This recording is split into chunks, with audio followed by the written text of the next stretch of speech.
Good afternoon, ladies and gentlemen, and welcome to another Listen with Vobes. I'm Richard Vobes, and it's very nice to have you here on this very strange... It's brightening up now, actually, in Worthing, but it was been miserable most of the day. I've tried not to be miserable. I've been out for a walk and made a video. I'm still in the process of editing it, but hopefully it'll be all right. Shot on the GoPro, and I get more and more frustrated with the sodding thing. Desperately need an all-weather camera for the damp days, but it's just driving me mad. But anyway, don't let that worry you. It's the 16th of February 2021, and it's 4 o'clock just about here in the jolly old UK. And out there in the Vobovision, in the Listen with Vobovision, we have a number of people who we will endeavour to say a quick hello to. So, hello to the lovely Julia, hello. To TurboStream, all right, mate. To Holly and Co, how do? To Audrey Ford, I can't do that on everyone because I'd run out of different alternatives of hellos. But hello to Audrey Forbes, to Philip Hammond and Mary, to Justine Jones, to Cooper68, to Jen Colley, who I discovered had sent me this rather lovely card thrust through my door.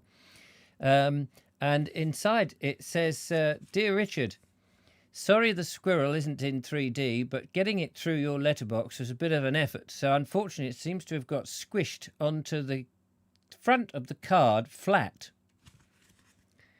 But it looks very lovely. It's a red squirrel as well. And as you may know, that at Vobes Mansions, you must have had she said she walked up to me as she was on the way to the supermarket. Jen, as you... must have been absolutely knackered because once you get through the gates, it's a mile up the drive to Vobes Towers to be able to go to the post box and post it through the door. You should have rung the bell, and I would have got Eric to come down and trundled down in the on the old penny farthing, and he would have received all emails and letters and stuff. But thank you very much, and thank you for the very generous contribution that I found inside. I will spend it wisely. That's very kind of you. So hello to Jen, anyway, and to Edward Moulding, to Billabong O'Neill, to Justine Jones, to Conehead, to John F. Cooper, I've already said hello to. Andrew Norris, Lee Lawson, Dave Evad, Julia M., Steve G., and Linda Kane. And anybody else who's come along after that, afternoon to you. We are nearing the end of the Peep show. It only seems like the other day that we started this. It doesn't seem that long ago that we were reading the Archbishop's Children, or the Children of the Archbishop, but we've since gone from the Thames down to the Solent and across Devon. How is it possible? Time is just shooting by. Hello to Dudley Sawyer as well. Nice to see you there. So we're on chapter 19. Chapter 19. 19. So, just enjoying, says Edward Moulding. What is that? Cool K Tack, sun-dried bananas. Sun-dried bananas. Oh, yeah. Special delivery from Thailand. Oh. I bet you've got a little bit of Thai sun in there, and a bit of vitamin D. All good stuff. Hang on a minute. I just got to scratch the old back. Get rid of an itch before we start. Are you sitting comfortably? Then we'll begin. A terrible feeling of respectability was coming upon me. Staunton was beginning to lose its romance and was becoming an ordinary sort of place in which I could make a living. I had been received, accepted, and set down as a possible and even desirable inhabitant of the place. I was looked upon as a person who could make some money as a businessman and was not at all encouraged to consider myself an artist or an amusing sort of vagabond. To my romantic eyes, all we people in Saunton were so many abominable money-making machines. The fundamental basis behind us all was how much money. From my own part, I'd been very interested in the strolling photographer and his tale of large earnings. I had looked at cupidity upon the capacious toffee tin full of the ice cream man's takings. Someone had told me of a Punch and Judy man who had accumulated £7,000 by the time he died. And another money tale I had about a professor of a barrel organ who was wealthy enough to present a beautiful bouquet of flowers every month to a lady who had befriended him. What I would like to know is, what about that soul of entertainment that ever lived, the one who sits on the internet and reads from old books? What did he receive, and was there enough to retire on? Alas, one day he disappeared and he was never seen again. The internet had gobbled him up. Anyway, it was the money in the thing. It was the money in the thing that interested us. The householders wanted to get money out of visitors. The hotels wanted money from guests. So they were trying to get rid of the huts on the dunes where delightful people lived as freely as Robinson Crusoe. The ice cream man was full of dodges for getting high prices, and one man drove a horse cab because it made more money than a taxi. One farmer seemed to expect crops of banknotes from his fields and a crowd of shillings on his fruit trees. And my romantic host, the real Devon farmer, in his Devon farm, instead of singing jolly folk songs, had bought a motor car while his wife made clotted cream on an American oil stove. As for myself, I knew exactly what I was going to do during the next 2 weeks and how much money I was going to make. There was a bank holiday fete to begin with, then Wednesdays and Saturdays on the beach, and the conservative fete to finish with. There was that sort of cut-and-dried finality about it which destroys the adventures of life, that awful sense of security and comfort which wraps us in cotton wool away from the thrilling sense of living. And that is an interesting thing, because when I got a bit bored doing the corporate stuff and you'd get, a repeat job and then it would come up and you'd know how much it was coming, there was a security in all of that. But it did then start to dull your life. Whereas now, I don't know. Every now and again, I get a lovely little letter like this by hand in a lovely little picture with a handwritten note saying, just like, "Dear Richard, the £10,000 that I've sent you, I have put in the wrong door. I'm ever so sorry. I hope if you knock next door, they'll give it to you. It was intended for you, but if you can't get it, then I'm sorry. You'll have to make do with the few pennies I've left inside this." Yeah, well, okay. Not every day is as remarkable as that, of course. But I will knock on my neighbour's door and smile and say, "I believe you had the..." Anyway. But it does. It's quite true, isn't it? If you know what's going to happen next, it takes away the thrilling sense of living. Once again, I found myself looking forward to the future life. In 2 weeks' time, I would be respectable and secure no longer.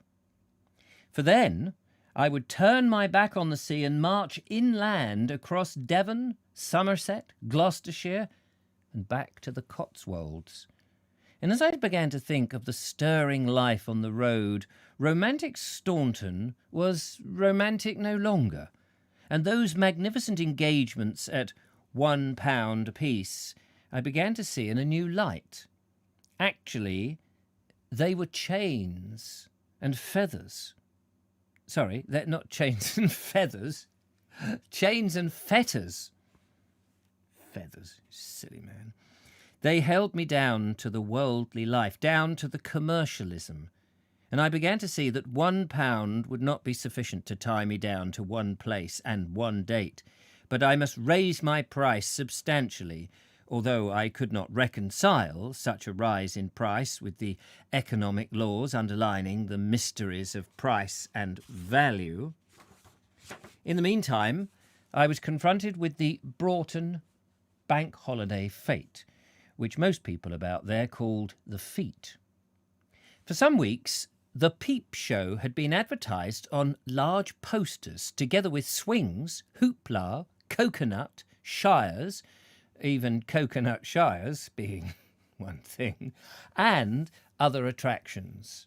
Roll up, come and see the Peep show. Come and see the Peep show, ladies and gentlemen. The lovely, lovely Peep show here for your delectation. Swings and hooplas, coconut shies, all one thing, and other attractions are available here. Do come. How about you, madam? Would you like to see the coconut shy? Don't be shy. Have a look at it. Come and see the Europa clowns. Ropey old clowns. Come and see the ropey old clowns. Oh, my Lord. Excuse me, dear. Yeah, it's all right. Go round the back. Get in for free that way. I was to be paid £1 for a few performances during which Red Hot, a local clown, was to act as my outside man, taking up collections for the hospital fund. My interest in this show was that for this time being, I would be part of a fair and would take my stand along the travelling showman. Roll up now, roll up. Come on, you. You there, the bowler hat. Come on, roll up. It looks like you're already rolling up, sir. Have you been on the barrel? It's a barrel of laughs inside. In you go, sir. 5 shillings. Thank you very much, there. Thank you. Goodbye. Oh, it takes me back. Somebody take me back. Dear mother, I would have sent £5, but I've already sealed the envelope. Oh, it's a shame. There's the old I've sealed the envelope, I can't quite get it in. Just what you need to do, I tell you, is steam it. Not the envelope, the money. And let the essence of the money seep into the fibre of the envelope. It'll be lovely. Then I'll take it to the shop and say, here, clerk, bank this, would you? Mate, bank it. It's got the essence of a fiver in it. 500 sobs. 500. Stop me. I'm going mad. Anybody else going mad out there? Is it just me? I've just had a little thing on here. Is that... no, nothing. I thought maybe we'd gone off. The internet had pulled the plug. Somebody somewhere in Google Central, commanding of YouTube's, going, the Vobes has gone off. Hang on a minute, look. The Vobes has gone off. The alert's gone. Let's pull out the plug. Could happen. It could, and probably will. When I arrived at the field, the various sideshows were receiving their finishing touches, and a committee man, very much in his Sunday clothes, conducted me across the meadow to my pitch, which was between the tea tent and the coconut shy affair, described as the prettiest girl in the world. 4 shots a penny. 4 shots a penny now. Come on, see the prettiest girl in the world. 4 shots a penny. How about you, sir? Would you like to see the prettiest girl in the world? I'm her husband. Oh, yeah, well, you see her all the time then, don't you, Squire? Yes. It was very embarrassing that at my first association with real show people that I should be so amateurish as to allow my theatre to blow over, for a sudden gust of wind came over the hedge and stretched the erection flat on its face. You don't want your erection landing flat on its face. Can be terribly painful, I can assure you, he says, as if speaking from experience. But my shame was soon dispelled by the proprietor of the fair, who came across to me and, without a word, drove into the ground an immense stake to which I could lash the show. Here, son, is this your first time, is it? Here. There's something for you to lash it to. We can't have your erections falling flat on your face. Dear, oh dear. You wait till I tell the missus now. And moreover, he confessed to me that the wind was something, particularly horrid nuisance, that there 3 days ago it had lifted the prettiest girl in the world into the air and deposited her, a complete wreck, 50 yards away, since which time he had worked for 2 days and 1 night to resurrect her for the bank holiday.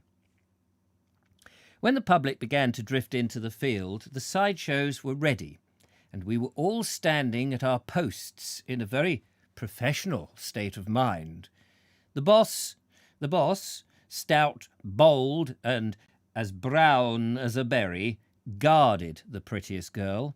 Next to him came a brown young daughter at the hoopla. His wife dominated the coconuts, where she stood, a stern, hard woman with handsome face set in as if carved in mahogany, and her caste proclaimed for all the world to see by a flowing feather in an immense hat.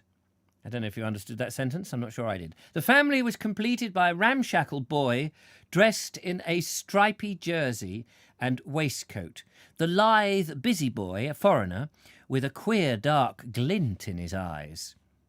There was a distinct air of domination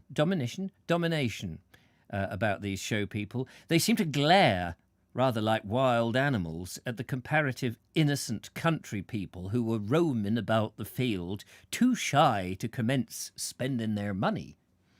Suddenly the showman rattled his wooden balls. Poor bugger. The wind again. I don't know if the erection gets you. It's the wooden balls that follow.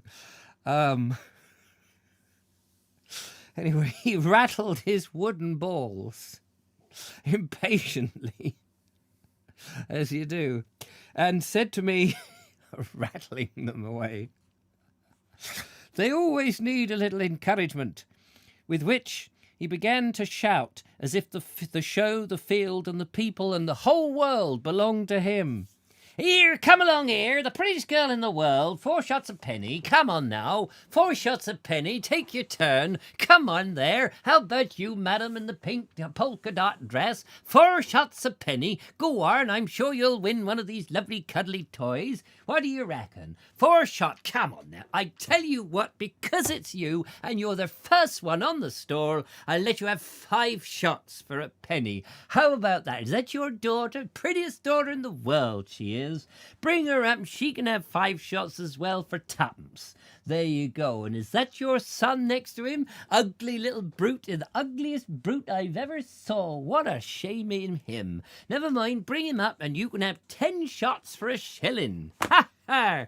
Why don't you just empty your purse into my hat and I can go and have a nice cup of tea in the back. Thank you.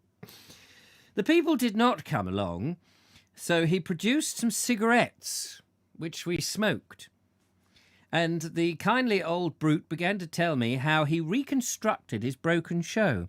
The horrible affair consisted of a wooden villa door, which was surrounded by a canvas screen covered with painted bricks, and a painted window and a painted curtain on either side of the door. If you felt sufficiently giddy, you bought 4 wooden balls, which he'd been rattling in his own hands, for a penny, and with them you tried to hit a spot in the middle of the door. This spot was very artfully surrounded with a piece of loose tin, which banged and clanged and flashed when hit, and raised in the thrower a thrilling sense of having done something. If the ball hit the magic spot, the door swung open with a gruesome effigy of a female figure who advanced a foot or two and then tipped backwards, displaying a good deal of underclothing and 2 very bright garters. The thrower of the ball had a packet of fags, and a coarse guffaw with whiskers and catcalls arose from the lads. Wait. He's gone from describing into an event that So the throw of the ball and a packet of fags and a coarse guffaw with whiskers and catcalls arose from the lads. Oh, I see. But I will say this for the Devonshire lasses, that most of them blushed and turned away disgusted. I began to see that my work of reformation must not stop at the Punch and Judy, but that I must have to take a complete fair by the scruff of its neck and put it into proper artistic order. What an attractive work it would be for an arts and crafts movement to produce a fair really charming and gay. And not only to make it, but to travel about with it and create for us the delightful fairy tale atmosphere which should surround affair. Yes, and not this coarseness that he was hoping for. That would be dreadful. But, I suppose that fairs are in their decadence, or even decayence. They have a serious rival nowadays in summer schools, where people gather together from all over the world to get in a year's supply of knowledge instead of a supply of cloth or household commodities. I suppose sideshows of the future will be correspondingly intellectual. In a gay booth, we may find ourselves confronted with algebraic problems, and if we succeed in solving the set, we shall be rewarded with a free copy of Dr. Dote's History of Algebra. Instead of the boxing booth, we shall gather round a debate on some highly controversial and inflammable subject, and instead of the boat swings, we shall be levitated at twopence apiece by a spiritualistic magician. Meanwhile, the Broughton fete developed. More and more people surged into the field, and bold spirits were making their cold tails fly in the swing boats. The band began to play, and I saw that I was in for a gay time. Oh, nice. Once more the Peep show had carried me into the cheerful surroundings, and I roamed around the field, enjoying the maypole dancing, the races, and the shows, and admired the broad effect of the flying flags, the bustle, and the animation of the people. I was standing at my theatre waiting for my turn to come when I suddenly heard a loud ringing of a bell and saw, breaking through the crowd of people, my outside man, the clown, Red Hot. He was a tall figure dressed in a bright creatine costume with his face painted carmine and a black and white diamond covering his respective eyes. He clanged the bell and strode towards the Peep show. He shouted in a voice already hoarse, "Come along here! Come along! I got something to show you, I has." Yes, come along and see something what's almost as funny as me. Come along here. His magic personality, or his experience in recruiting as a recruiting sergeant, for that's what he had been, soon collected a good crowd, and it was not long before he was exhorting to me, "Get on with that, recruiting sergeant. All right then, stand by, attention. The Peep show is about to begin. Come on out, you pack it in. Pack it in there, Sid. Pack it in, son. Pack it in. Stand up. Run to the end of the field and back her in. That's it. Come on. 1, 2, 1, 2, 1, 2, 1, 2. That's it. And you, are you clapping? Clap now. Clap. 1, 2, 3. 1, 2, 3. That's it. That's it." You can just imagine Red Hot, an ex-drill sergeant. My goodness. Whew. I don't know about you, but I'm knackered already. Knackered. Yes. I plunged into the performance and shouted my loudest so that the scattered, restless crowd could hear. But in a few minutes, the brass band began to play, and a tied-up dog began to howl. "Hoo, hoo! Hoo, hoo, hoo, hoo, hoo, hoo! Ho, ho, ho!" Just like that. Just like that, bloody dog. I shouted louder still and animated the puppets with extra vigour in order to dominate the racket. But then Red Hot began to collect, which was quite a performance in itself, and I found the puppets abandoning their usual orderly performance and showing off to this rackety crowd in a melody of violent slapstick. Very shortly, the perspiring carmine face of the clown appeared through the curtains and said, "Here, darn close, that's enough. I've swept up that lot." And what the puppets might be doing seemed to be of little importance, that I pulled them down at once without so much as a bow to the audience. After the third performance, the clown introduced me to the tea tent, where I was served with an enormous tea, generous enough for a policeman or a fireman. Do they need extra mugs? What do you do for a living? I'm a puppeteer. Oh, yes, sorry, we'll just give you this little tiny mug there. And that gentleman behind you, P.C. McClough. Of course, one moment. Here we are. That's for you. Piece. Oh, and a fireman behind you. One moment, please.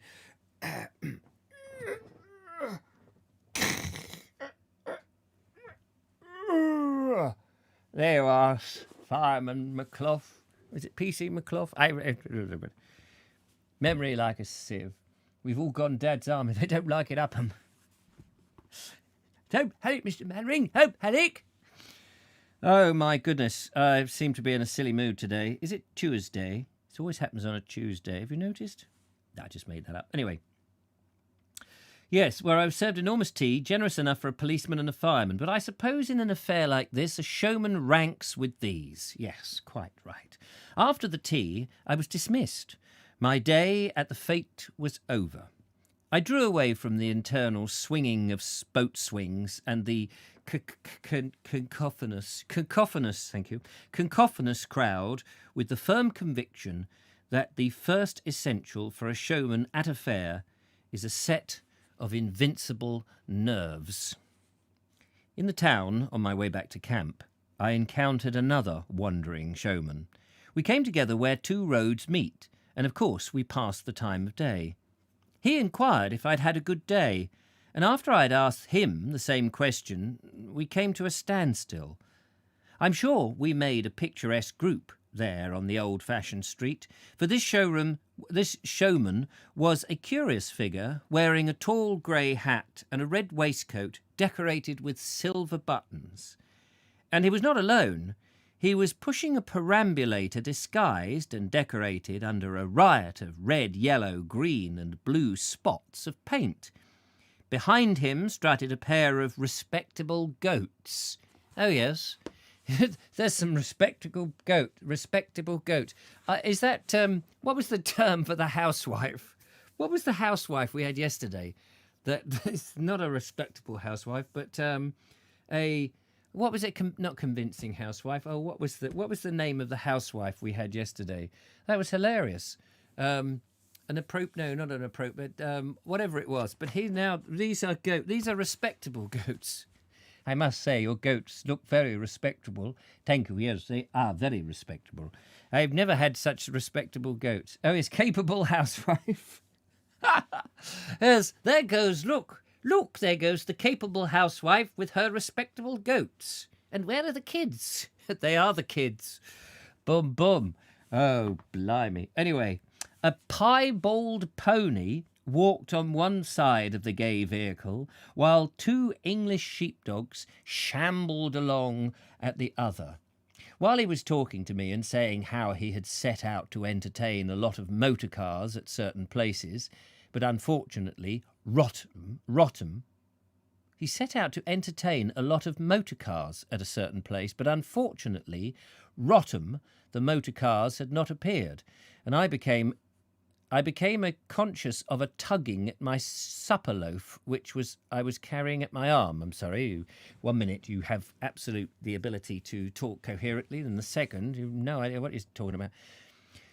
One of the respectable-looking goats had belied his appearance. Oh, not so respectable, if I can say it any more.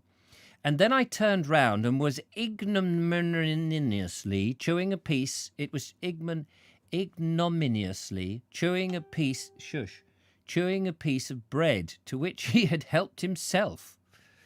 The other goat fixed a wide eye upon me immediately, and then, rearing up, placed its 2 forepaws affectionately on my chest. I gave him a piece of bread, whereupon the 2 dogs propped themselves upon my person in a similar manner, and the pony, who had already got wind of something going on, whinnied a hint across the perambulator. My loaf swiftly disappeared between them with the help of the rabbits discovered in the perambulator and a marvellous Japanese talking bird, which looked to me exactly like a very old cockalorum. In return for the loaf, then and there in the high street, the old chap made his animals perform. His dogs leapt on the pony's back, and the pony running around the perambulator. The goats did not perform. They simply lent an air of respectability to the cavalcade. I admired the animals, and I admired the decorations on his perambulator, at which the showman's eyes gleamed, and he pressed me to come and see him in the butcher's yard where he was camping, when he would show me something that would please me even more.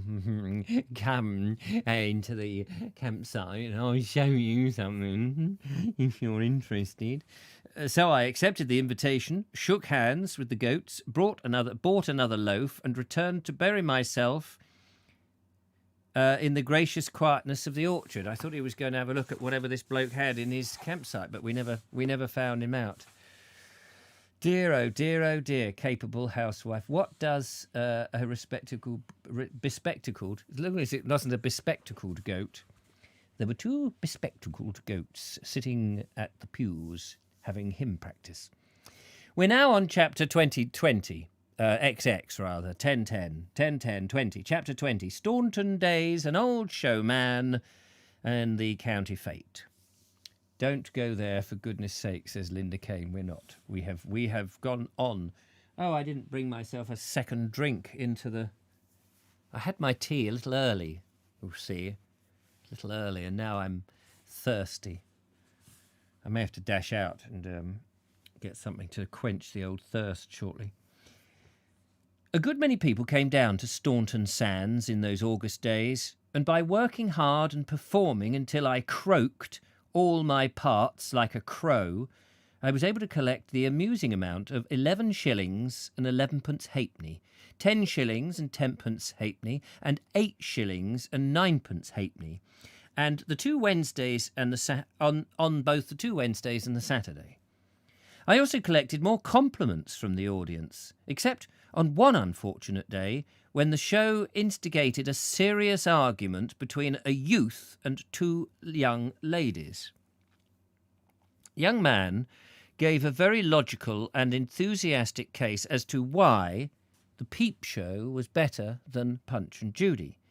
But the ladies, and this is quite true, for it took just place outside my curtains, would have none of his oratory, and completely closed the discussion and brutally snubbed him altogether with the show by saying defiantly and fiercely and unanswerably, "Well, never mind, it isn't then." And I was snubbed again by the very absurd and much-travelled young miss of 6, who said, "In Africa, where I was, these things are done much better than this. I was in a shop there, and a man had a dolly, a black one, and it moved its mouth, and it really spoke." Ah, a bit of the old ventriloquism, eh? It really spoke.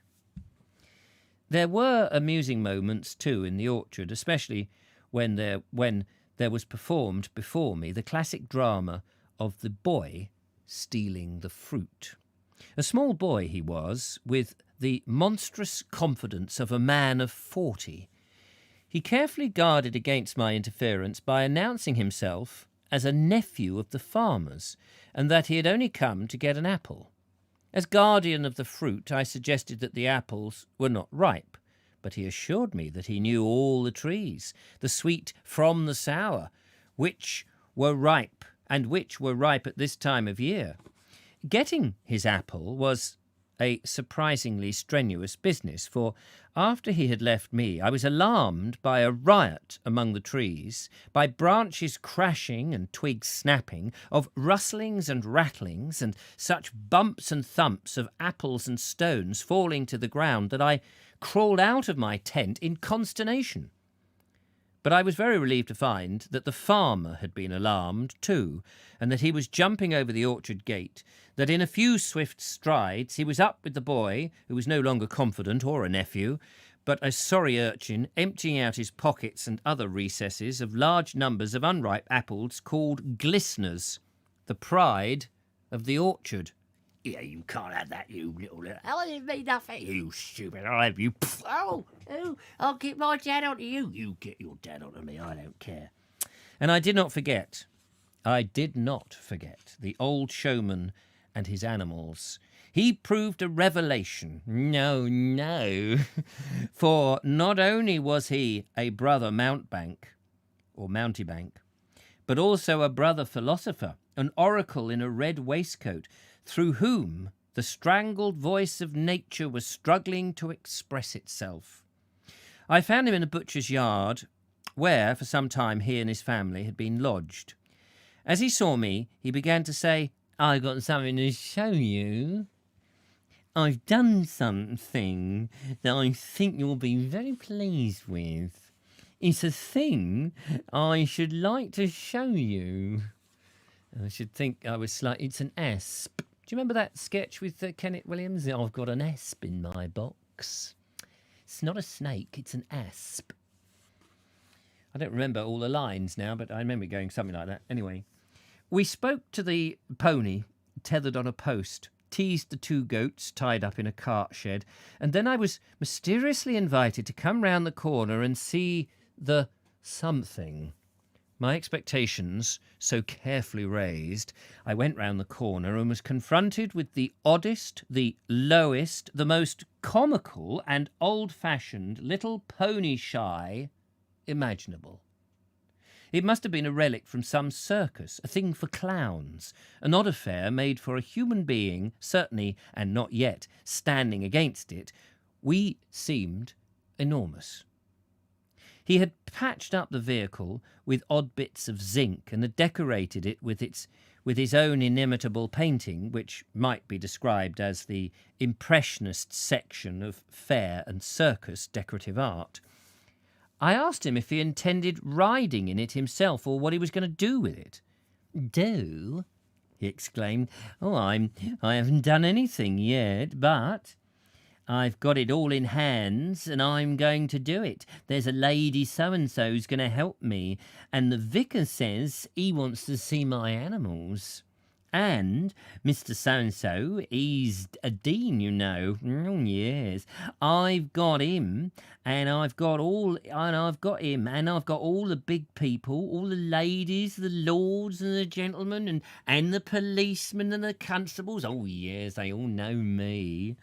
Oh, they know me all right. Oh, I'm going to do something, but you see, I've got a bad foot and haven't done anything yet. Oh, it's such a bad foot. All I've got is my hands." In a series of variations, now fast, now slow, he continued upon this theme.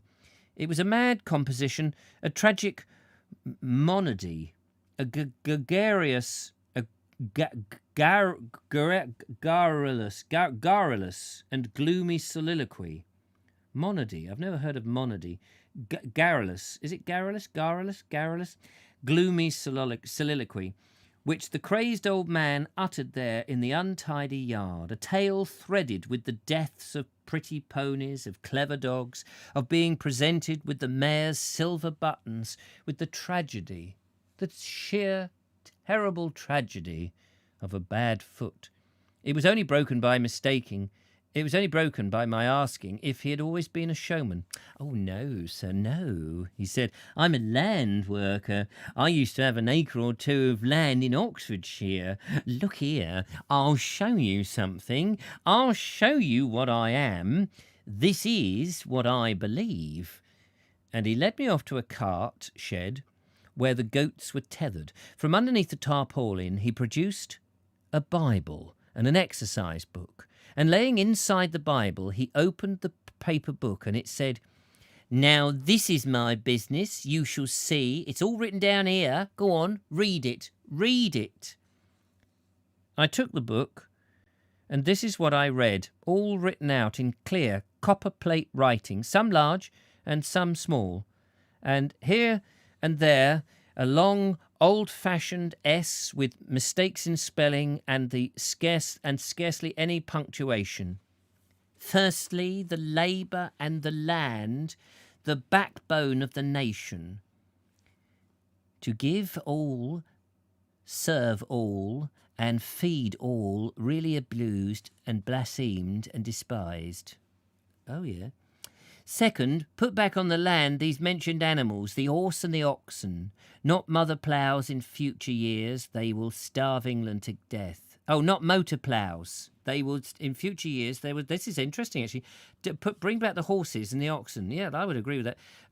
not motor ploughs in future years because they will starve England to death. That's probably true. It's taken a long time, but he's probably actually right. 2, train up the younger generation to do as I've done at 14 years old, to plough and sow and reap and mow and be farmers and be a farmer's boy.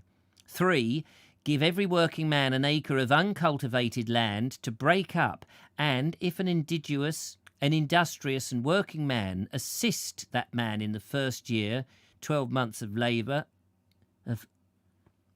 and if to break up, and this is all in small print, by the way, and if an industrious and working man assist that man in his first year, 12 months of labour, if a bad season again assist them, the land would soon be brought under cultivation. Then our England would be abound in every prosperity and plenty. There's no punctuation, by the way, and plenty for all. And the Lord would bless the increase.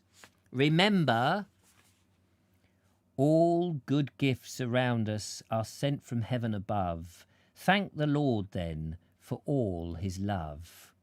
Albert Henry Ackers, Buzz Norton, Oxfordshire. So it seemed that I was not the only wandering showman who was inspired upon the subject of the simple life.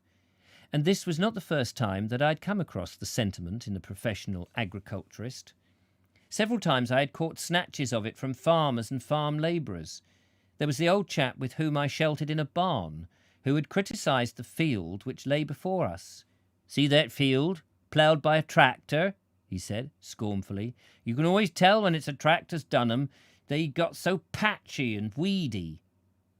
Interesting, isn't it?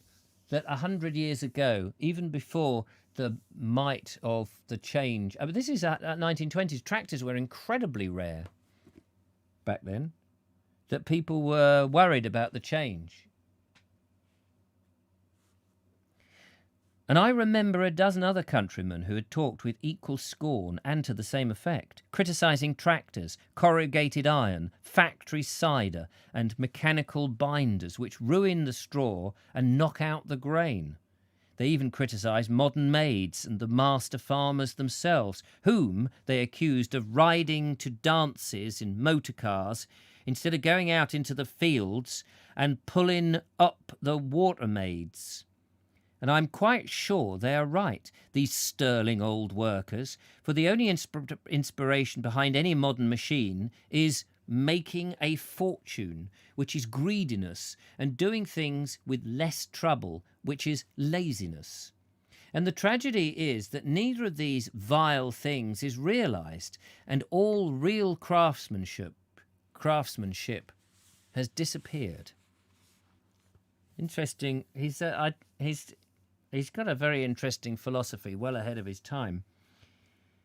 Sadly, what would he make of the situation now if you could bring Walter, I need to call him Walter Gabriel then, from the Archers. Oh, I don't know about that. If you could bring him back now, Walter Wilkinson, and say, yeah, what do you make? I mean, he would hold his heads in his hands in total distress, would he not? The showman and I muddled our way through a glorious discussion, out of which emerged from me the declaration that I was a Punch and Judy man, because that, at least, was work for a man to do, and that I defied any machine to rival me at the job. The old chap chuckled, pleased. We were pleased with one another, and he was anxious that I should join up with him, that we should travel about together, and with each other's help make a lot of money.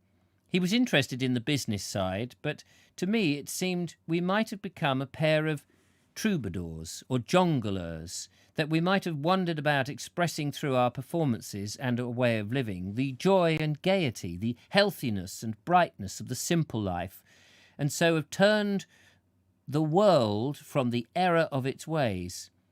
But actually I began to hum and haw at his suggestion, explaining that I would like to join up with him, but owing to circumstances that was not quite able to do so.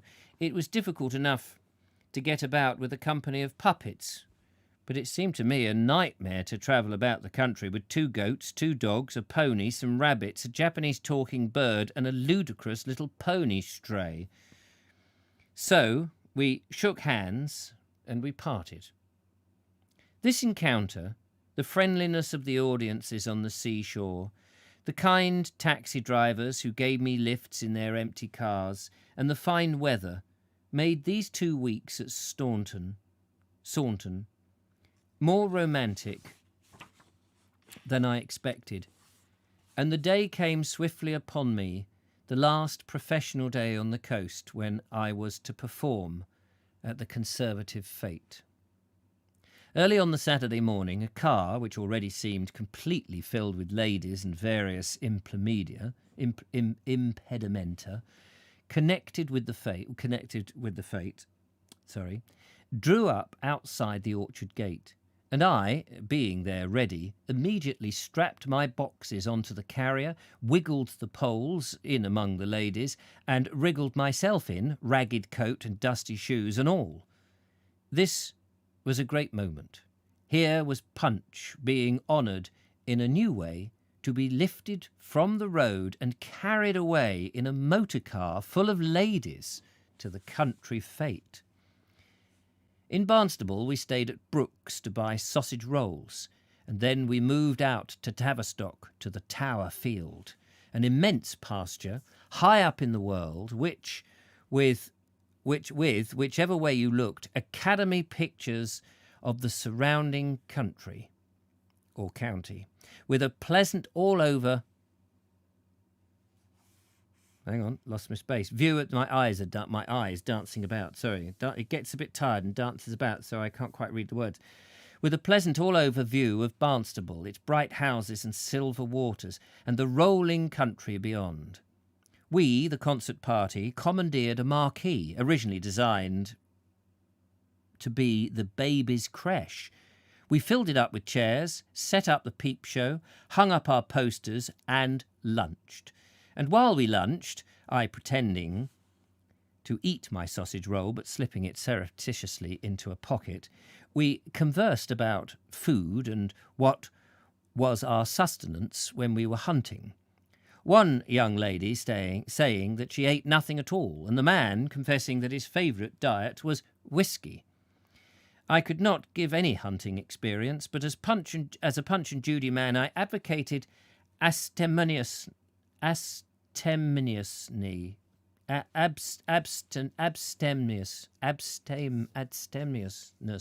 whilst working, and I practised it that day, for all the lunch I got was cake and a bright yellow fluid called soda and lime juice cordial.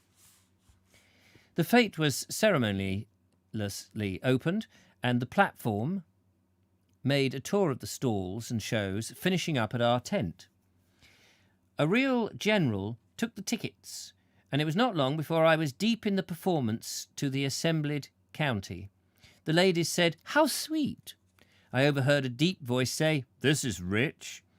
The military gentlemen laughed at the boxing match, and they one and all applauded after the scenes, so that I could truthfully say after the show that my little puppets had risen to the occasion, to their new responsibility of amusing the quality. The puppets worked hard all in the afternoon and the evening until the fete was over and all the people went away. We packed up in a dream world of tiredness, of twilight and moonlight, purred our way through the country lanes, through Barnstaple and Braunton to Saunton, until at a late hour I tumbled out of the car at the orchard gate, when I threw away the sausage roll and crawled into the tent and had something to eat. And there, my friends, we will finish. For we are now in chapter 21, with only 3 more chapters to go, which we may finish possibly tomorrow. Who knows? But my lovers, that's it. That's it for today. Thank you for coming along. I hope it wasn't too silly. Let's have a look at some of the comments, shall we? He says, "Don't go there." Yes, those animals sound like the famous cartoon images all standing on top of each other. Anyone know what it was called? No. I know it's the town musicians of Brennan, says Lee Lawson. Donkey, dog, cat, rooster, one standing on top of the other. Grim fairy tale, statue erected in Brennan in 1952. Ah, says Linda Kane, just looked, a statue in the town. Lovely Julia says, here it is, the statue with the reading reminded of Lay in Wikipedia. Shall we have a quick look at that and see if we can see the statue? There it is. Look at that. One on top of the other. There's one on top of the other. Very, very good. And come back to that screen. Poignant today. Yes. Vaguely remember the story. I don't remember it. Buzz Norton. Not Buzz Lightyear. Buzz Norton. Wonder if he came from Bryce Norton. That would make the RAF business airbase being on the land. Love Tavistock, says the lovely, says Julia M. And the lovely Julia says another lovely reading. Thank you very much. Enjoyed all that. Yes, sorry about that. It was a bit over the top in places, especially when the dog howled. Ow! It always amuses me. Anyway, very nice, just silly enough. Thank you for your entertainment. Thank you very much for joining me. It was a bit of a grisly old day, isn't it? So sometimes I get a little bit carried away. Usually by the men in white coats. All right, I'm finishing now. Thank you. They've come to get me. Anyway, lovely to see you. Thank you very much. Take care, one and all. Lots of ladies interacting with chat today. Only noticed because of a random comment in the Vogue show the other evening. Oh, yes, what? They said it was a lot of blokes, not enough ladies. There we go. Thumbs up. Thank you, and good night. Have they gone? No, oh, they're still there. Take care, one and all. Nice to see you, and have a good evening. No Vogue show tonight. Yes, I've still got my edit to finish, which is what I'm going to go and do now. Then I shall light the Essie, then I shall get something to eat, and then I shall retire for the night. I am knackered. Bye!